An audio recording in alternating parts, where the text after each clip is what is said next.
I just want to thank all the people that are replaying this, and I hope that you enjoy this journey. Welcome to the Wild Woman Project. You can find me at AnahataVibe.com. If you'd like more information, feel free to email me.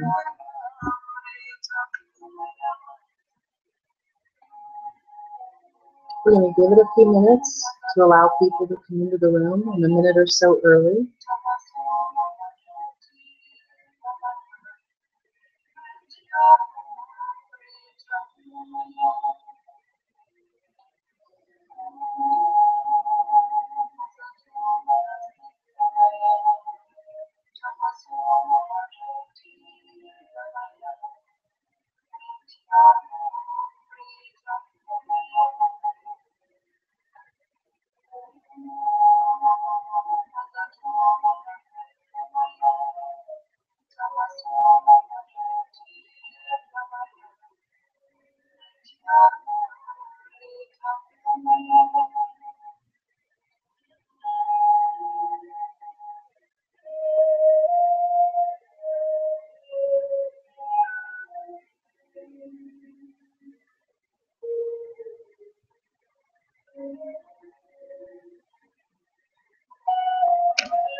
We're just going to give it a few more minutes and allow everybody to get into the room. Got several people that we're expecting to show up.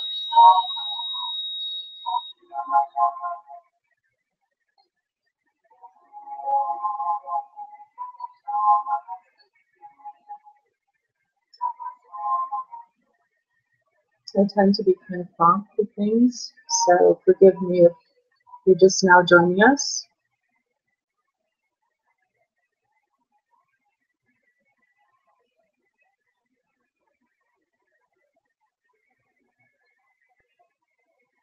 So it's 6:30, and I think that we're just going to go ahead and just jump right in there. I'm sure we'll have people joining us along the way, and that is to be expected. Let me turn the music off.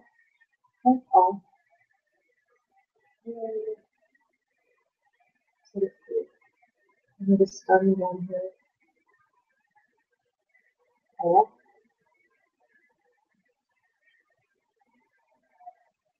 There we go. Okay. So let's just jump right in. Tonight I would like to share with people the opportunity to discover what totems are about, our animal totems. So in this evening we're going to be referencing different writings from the book Animal Speak. This is a book that's available on Amazon as well as Amazon Prime, several available in bookstores that are around the area, as well as I'm sure anywhere on the internet you can probably get one. It's pretty in-depth, it's really nice. As you can see, I've marked quite a bit of spots where I've been doing some research and some studying. I recently decided to get into the animal totems for a number of reasons, and part of that has to do with the journaling class that I did last year. So first of all, I want to thank you for joining me for this special time. And for those that are replaying this, it's probably going to be a little different than just being able to be interactive, because there's some readings that will happen, and there will also be some meditations, which will be fairly fun to do even though you are replaying it. So, all right, here we go. My name is Cindy. I'm a massage therapist that is also a healer and an artist, and I do journaling with people in classes. I am launching tonight as a webinar because I've decided to go into the internet style trainings. There's people in here, but I can't see them. How do I see them? There should be a way.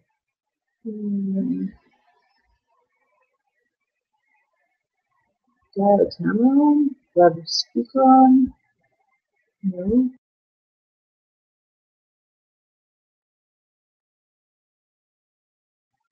Playing with it as I speak.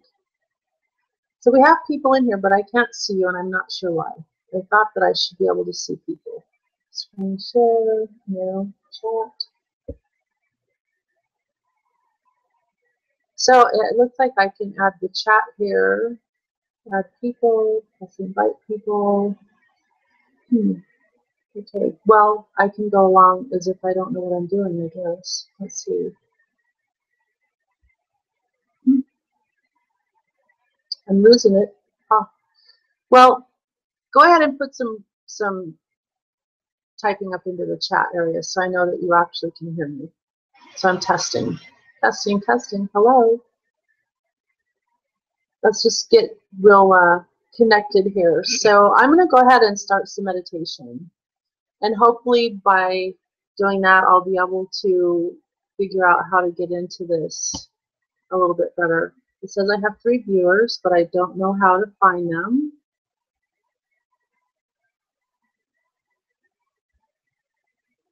Now is when I wish I had Aditi here to help me. Hello, screen share. I don't want to screen share.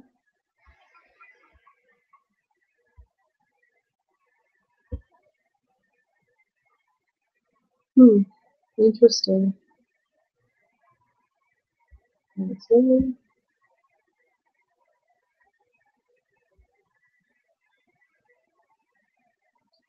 There has to be some way for me to figure out how to make this happen.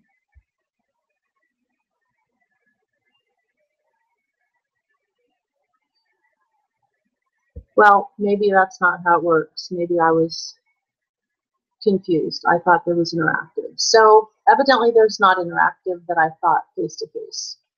So anyway, let's just get going. So as I said before, we're going to be using the book Animal Speak. And in this book, we have a lot of information to go over. And so I'm going to touch lightly on some things. So we also will explore the different kinds of animal guides, as well as what the spiritual and magical roles are in nature. We have about an hour, and that's quickly running out. So let's get started, and we're going to do a quick grounding. So let's start out with a little bit of breathing. Breathe down deep into your belly. And as you breathe, notice your feet touching the floor if you're sitting where you can. Let them ground nice and deep into the ground and feel your feet move forward and back. As you sense that firm placement of your feet, let your spine become straight, breathing into your body, down into your belly. And you might want to close your eyes, become a little bit more aware of your breath.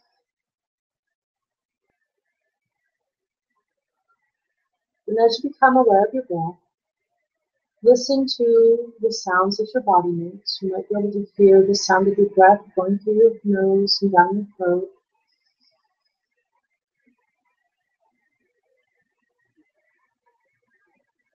You might be able to sense your blood as your head feels different pressures. You might feel your skin as you breathe, getting in touch with your body here. Just another nice breath. Let that breath wash over you from the top of your head, down over your shoulders, down the back of your neck, down your chest, over your arms, like a beautiful mist down into your hips and over your legs and down into the ground, spilling over your feet and rushing over into the ground. Continue letting that breath wash over you as you breathe, like a beautiful sprinkle of rain dropping over you, down, down, with the mist run off your body and into the ground.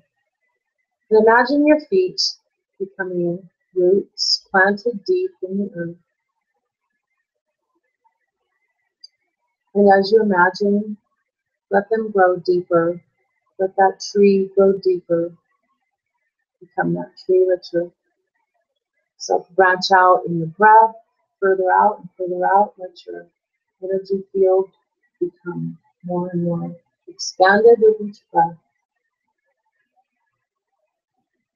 Sense your surroundings, the sounds that they make, the smells that you smell, and any kind of vibrations that you can sense. Allow yourself to go deeper yet and be connected to the earth. Try to tap into that little bit of primal energy that we all have inside of us. And we're going to find that place and revisit it again during this webinar. So take another big final breath. And when you feel grounded and centered, come on back.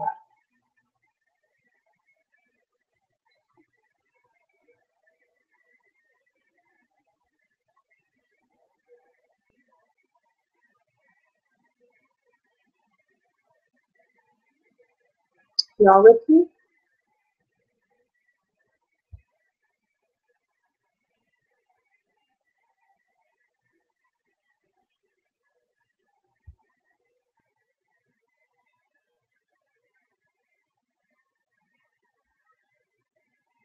Okay, hopefully I'm doing this right, because I don't see anybody, but it says there's people here, so maybe I'm having technical difficulties. And if I am and you have my text information, go ahead and shoot me a message on Facebook if you're not getting this to come through, or if you are getting it.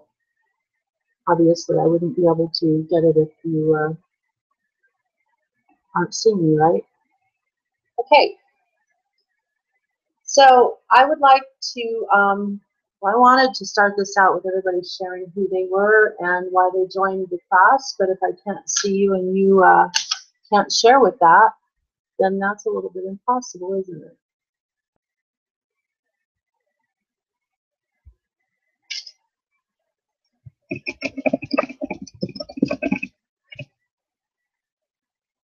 So who else is in here? Anybody? Says I have 3 viewers, but evidently this isn't quite what I thought it was going to be. All participants, no. And I see participants, not again.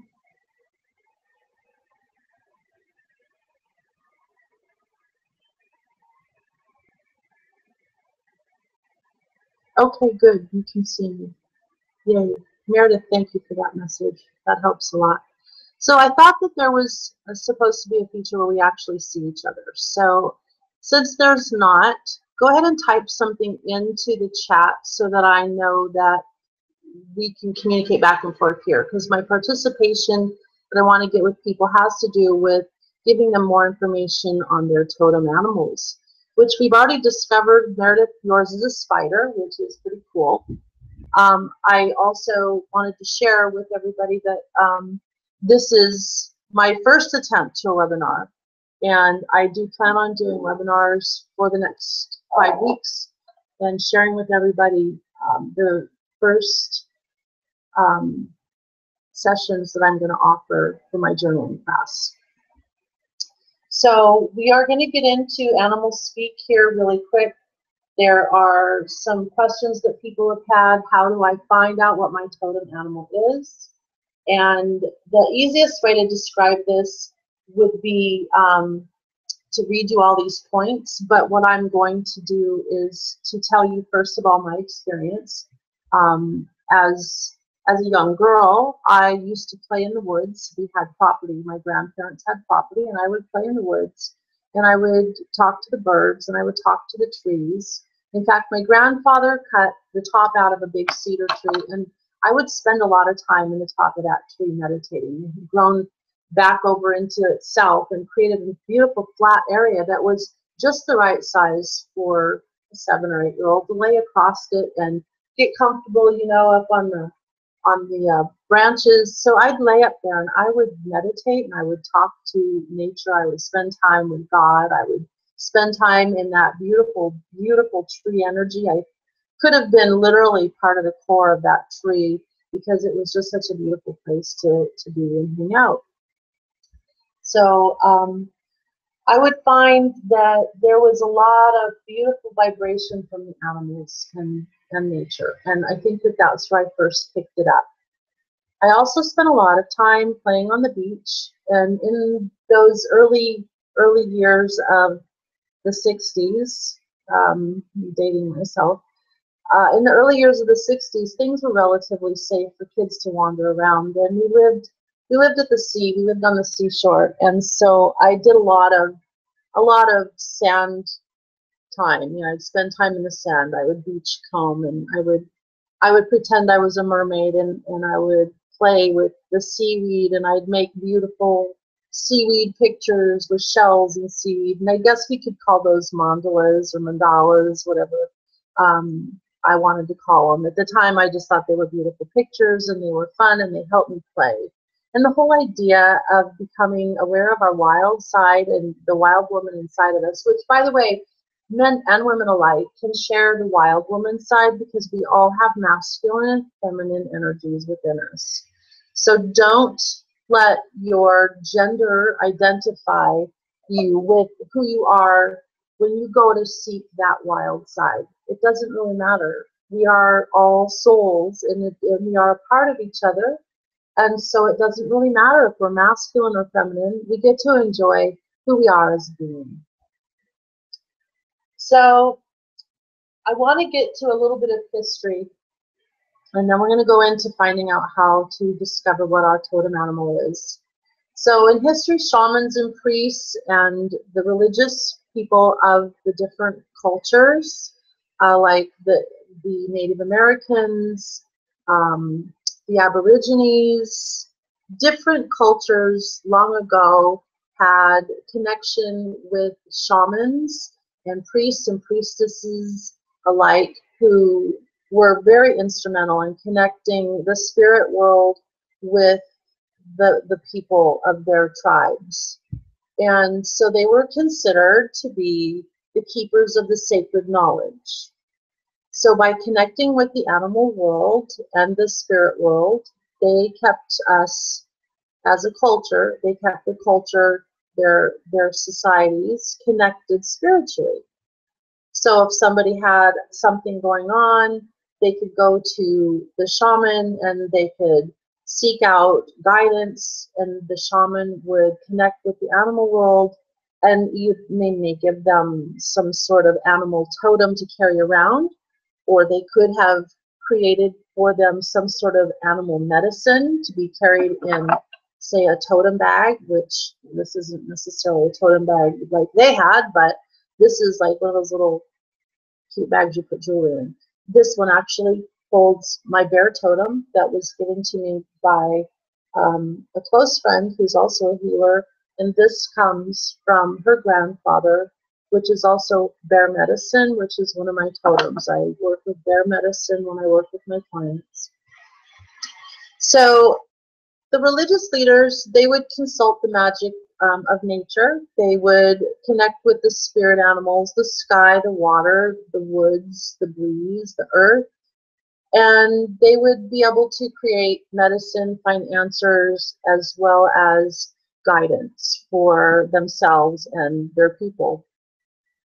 So as man continues to evolve, we have the ability to get all kinds of knowledge. It isn't just restricted to being priestess or shamans or religious leaders. We have all this information at a keystroke.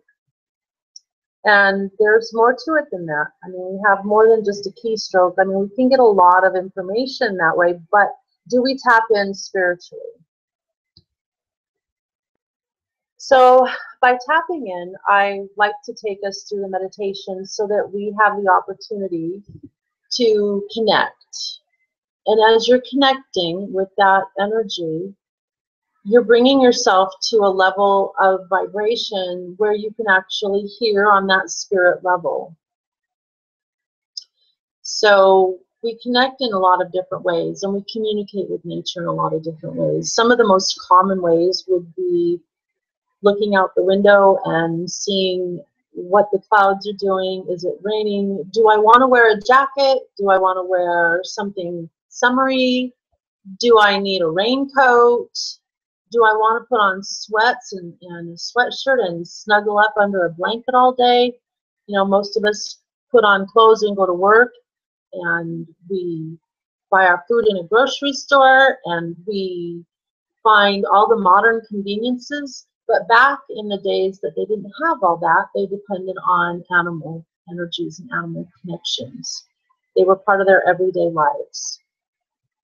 We don't necessarily have that same type of connection. Some of us have dogs and cats and birds, and those also can give us connections. They also can help us to get messages. One of my favorite animals was a beautiful lovebird that I acquired through somebody that was moving. He was already about 6 years old when I got him, and he hung out with me for about 10 years. He would get very involved when I was doing body work. He would squawk if something was going on. He would make noises if I was doing something that was particularly pleasing. And it got to where I could actually understand some of what he was trying to say. If the client was uncomfortable, his mood would change. If there was something really good happening, he would start doing some singing, and he was just really interactive, and it was really fun to be able to have him around when I was working with clients. So I want to not stall us, and I want to go further and quicker into the whole idea of how do we discover our totems. And there's so many ways to do it. One, you can go into deep meditation and find them spiritually, which is a way that a lot of people have done it, and it's certainly not the only way. We have options to pay attention to our environment, and we can choose to be aware, or we can ignore it, and we can listen for those messages. So they can come in a myriad of ways. I got the message of a peacock for many years when I was a kid. I would drive past this peacock field with my grandmother and my family, and I would always be drawn to this little spot in the road where I just sort of hang out and watch the peacocks. And as I got to being an adult, I ran across them again and again. The most recent running across them was a trip to Mexico, and I was going to go on the zip line for some recreation with my husband. Well, I got to the top of the mountain where the zip line started, and it was huge and really tall. Well, I'm not too into heights. So I took myself back down the hill. I said, hell no, I'm not doing this. I'm going back down to the base camp, and I'm going to meet you all there. So on my way down, I discovered a peacock, and his tail feathers were just beautiful. They were huge. He just spread them out like crazy. So I knew that there was a real special bond with peacocks, and there has been ever since. So I use peacock energy a lot for my guidance. And peacock energy, I just got your message, Kim, thank you. Peacock energy has a lot of different facets to it, which is really interesting. If someone can type into the chat mode here where I've just put up this message, type in here. Hopefully I'll be able to get some questions and stuff going. I want to be able to look up your totems. So if you know what your totem is, go ahead and type it in. If you want to know what it is, type it in. If you think you know what it is, go ahead and say that you might know. I know that somebody the other night thought theirs was a blue jay, which was a really cool one to read about. There's way more ways to find out what your totem is than just driving past one. So like going back to this whole story about the peacock, I opened my phone on a way to a trip to the ocean, and I wanted to see what the moon phase was. And as I opened my phone, the moon phase showed up with the constellation of a peacock. And I was just like, are you kidding? We just passed a peacock just down the road a little ways. And then all of a sudden, we passed something else that has a peacock on it. And these were just pictures.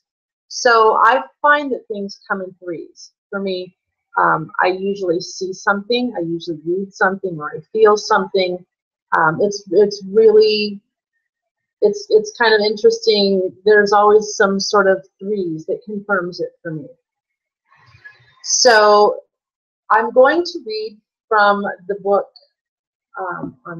If you have the book, you can follow along. If you don't have the book, I'm going to briefly touch on some of these points. Every animal has a powerful spirit. You can probably think of some right now that are pretty powerful. I was in meditation before this, and I got an image of a buffalo, and it was kind of interesting, the meaning behind buffalo, and I'll share some of that in a little bit. This spirit may be its own or that of a being who uses the animal image to communicate messages of the world to humans. So I believe what this means is that we can actually get messages from maybe those that have passed on, or angels, or some form of communication that the animals can speak to us.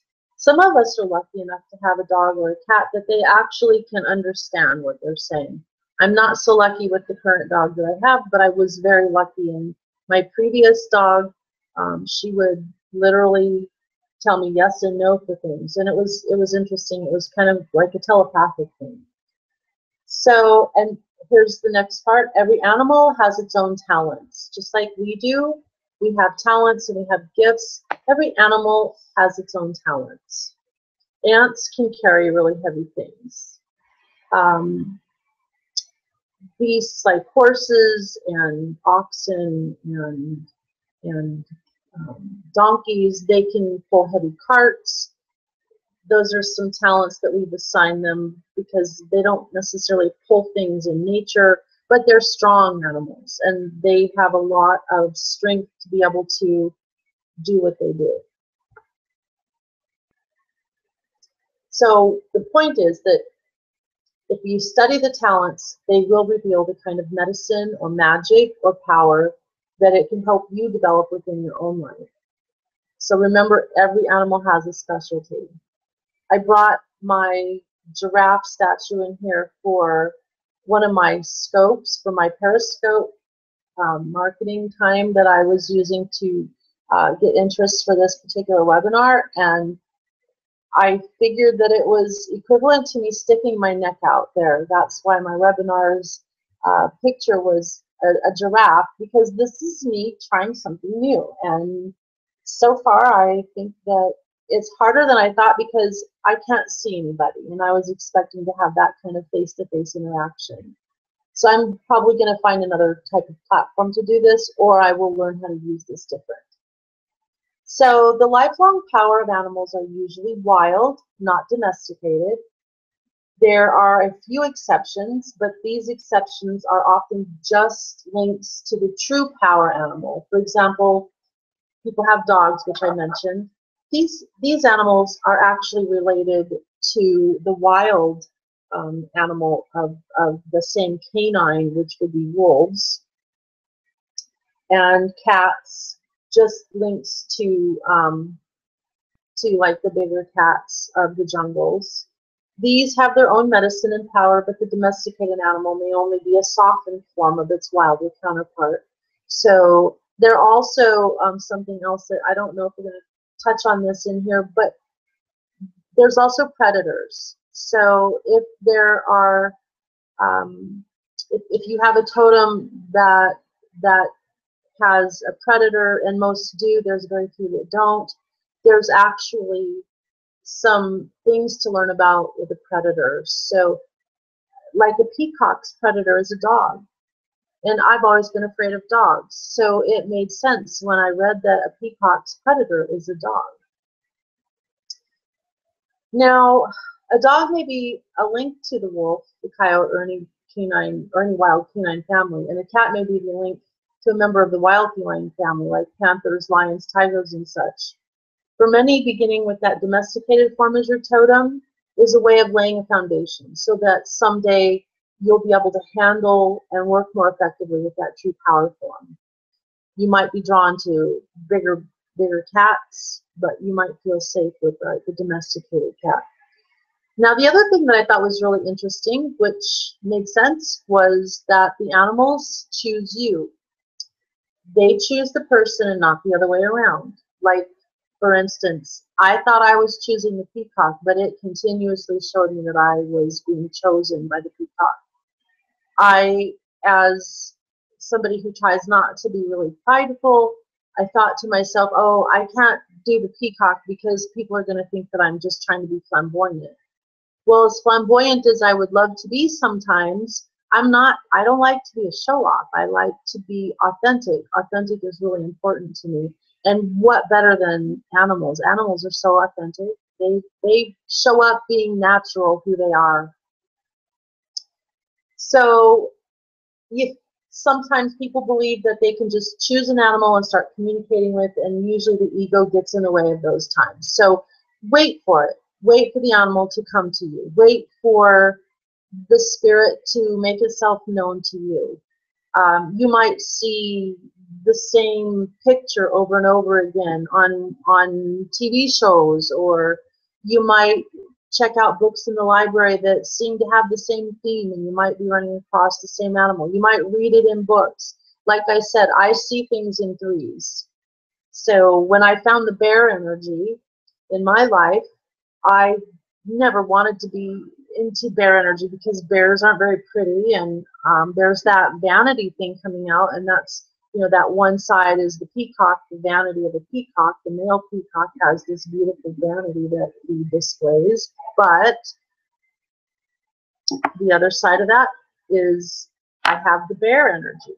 And so with that bear energy, I have to deal with those things that for me are taking down ego. So the bear showed up in my driveway. I was doing some planting in my garden. Some of you have heard this story, so it might be second time you've heard it around. But I was planting some things in my garden. I was packing dirt back and forth from the dirt pile that was delivered.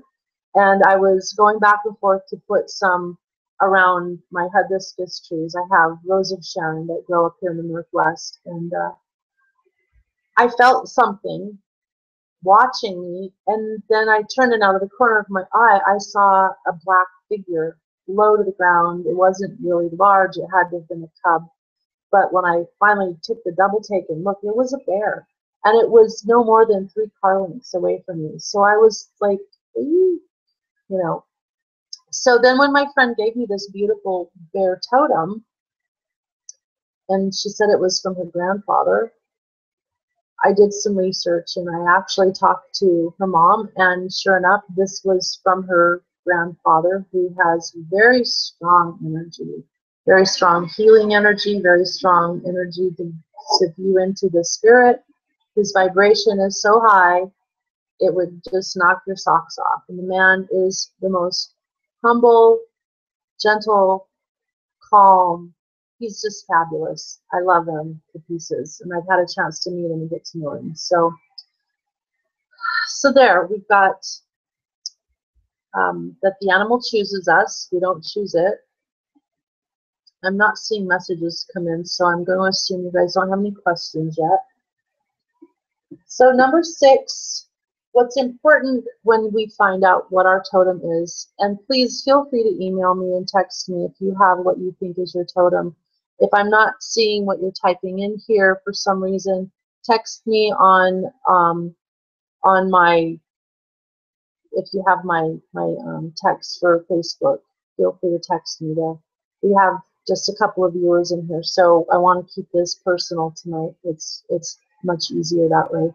So developing the relationship with your totem is very important.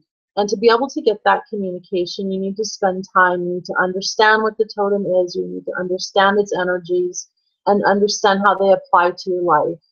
You can have a totem for any period of time. It can be a season, it can be a lifetime, it can be a moment, it can be just for one specific instance, or it can be for a specific amount of time while you're involved in something that you need to take care of. To communicate with them, it demands respect. And I wanted to share something that I heard with a reading from Abraham Hicks. And let me see if I can figure out which one it is. All right, this one is it. Animals reach levels of maturity so much more easily, so the joy that they feel is proportionately greater, even though they come to some terrible ends. It is relatively brief. Humans are too busy speculating the what has gone wrongness, not the rightness, that their lives have carved out. So getting in touch with our animal spirits, our animal guides, can help you find and maintain that place of peace and calmness and joy that we're looking for. It looks like I have a couple of messages coming in. Let's see if I have some that are for this. Maybe. I hope there's a recording too. I just got that. I will do the best I can to figure out how to record it. So developing that relationship, they must learn to trust you. Trust is a very important part of any relationship, just like with humans back and forth. We also need to be able to trust our animal guides and our animal spirits. How much better is it to be able to trust when you actually know something inside and out? If you know that the information that you have is true and factual, it's much easier to trust it. If for some reason you have been led astray, it's a little harder to trust. With human beings, that happens quite a bit. With animals, it's pretty much cut and dry. Animals are fairly trustworthy. You know they're going to be what they are. Their characteristics don't generally change much, as well as they are pretty much whatever it is that their characteristics are, they're going to carry over from generation to generation in them animals. So let's talk about honoring the totems. So say you have discovered what your totem is. It's important to honor the totem so that it can have its medicine be effective in your life. The spiritual energies are very powerful medicine. And the more you honor them and the more significance that you give them within your life, the more powerful and effective they can become. So there are some ways that you can honor them and be able to draw them closer to you. And one of them would be like hanging pictures of animals that you consider your totems that have communicated with you and have revealed themselves. You can draw pictures of them. You can do more reading and learning like what we're doing tonight, and as much as possible find out as much as you can about that particular totem. Some people like to buy figurines and for yourself, or you can purchase small tokens and images of your totem and give them to friends as gifts, like this one was. This one was given to me as a gift. These little fetishes are reminders of the power that the spirit of our animal totem has. So with my bear energy, I consider this some real strong grandmother energy, and the grandmother energy also shows herself in the peacock energy as well as grandfather energy. And it's what I marked down in my book is that it's really important to develop that relationship with respect. That is fairly important, one of the deepest parts of this. The thing that I think that is really interesting with working with animal totems is that it's not hard. It's actually quite easy, and it's just a matter of getting quiet and being able to just listen. Another way that you can become closer to your totem is put some value onto it. When you value something, like I've been spending some money on some coaching, and I want to just give a shout out to the Spark group and to my coach Lee, who has been very inspirational in helping me to break out of some of the places that I was kind of stuck and blocked. If it wasn't for him and my friend Aditi, who is the marketing angel on Periscope, I wouldn't be here tonight. I wouldn't be able to be doing this. I wouldn't have the confidence to do that. Drawing on some of the different energies that I have discovered along my path since meeting these people have helped me to become a stronger person and have more courage to be able to do what I'm doing right now. So you can donate money to organizations for wildlife. You can donate money for different situations, like maybe the zoo habitat in your local area. Not that I am somebody that likes to say, hey, yeah, we should have zoos, but sometimes some of the endangered species that are in zoos are the first step to being able to replenish our environment and the ecology with an animal that has been going extinct.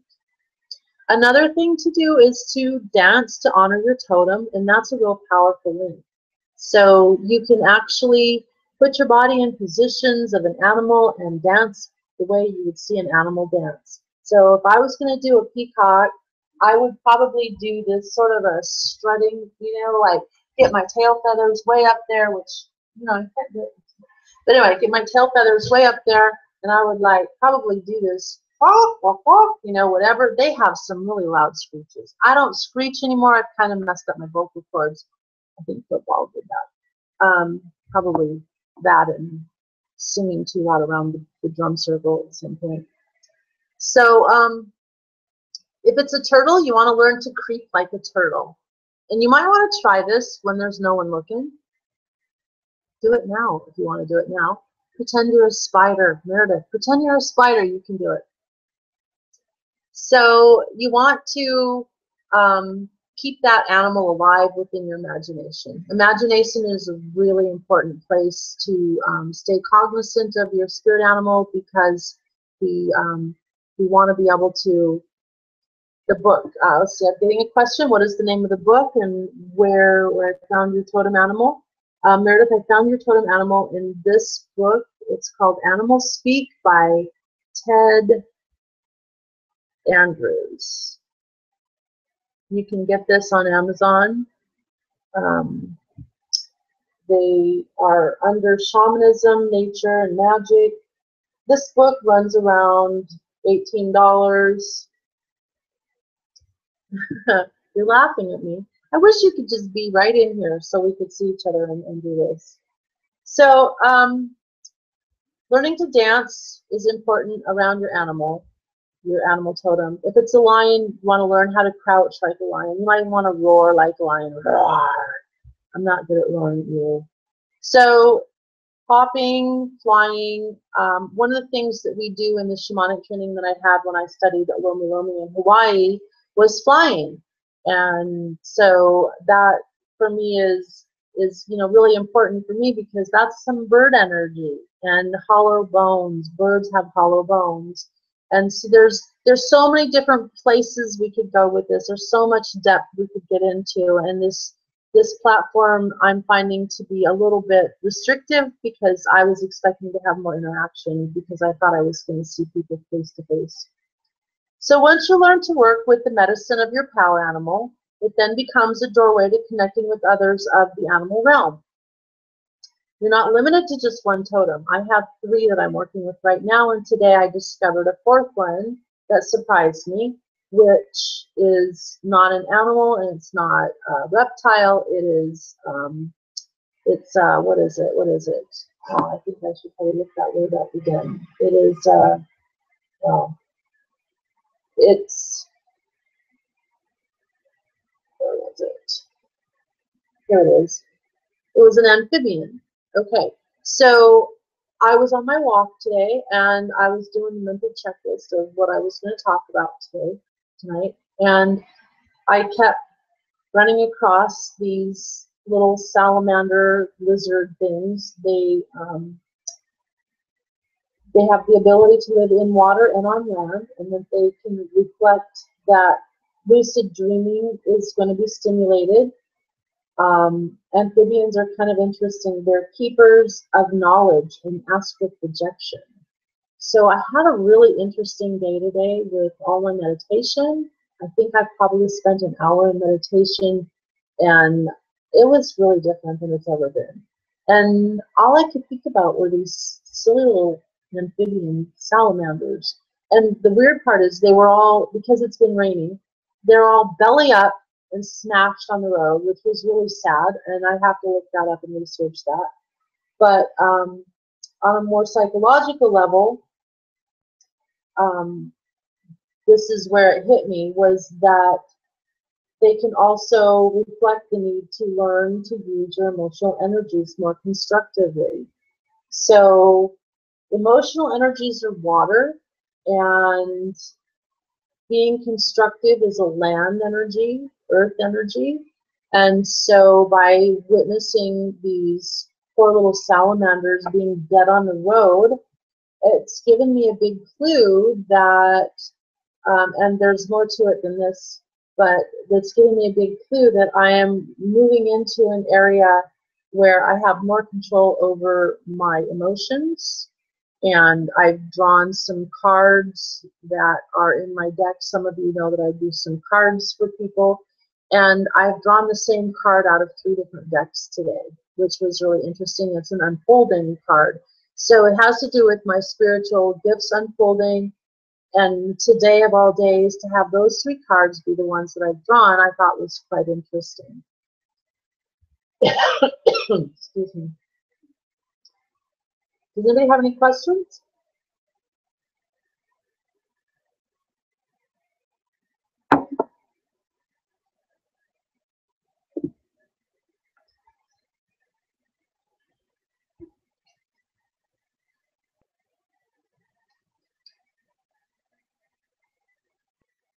Okay, this was an important thing I wanted to share with you. Sometimes a couple will have a shared totem. And when you come across that situation, you have a shared totem, this sometimes has to do with making the relationship stronger, a more productive relationship. So there is a lot of different cross purposes between, cross purpose is totally the wrong word. There's a lot of opportunities when you share a totem to also share a vision and to work together and become a stronger couple. And so you can use the characteristics of the totem to become stronger together.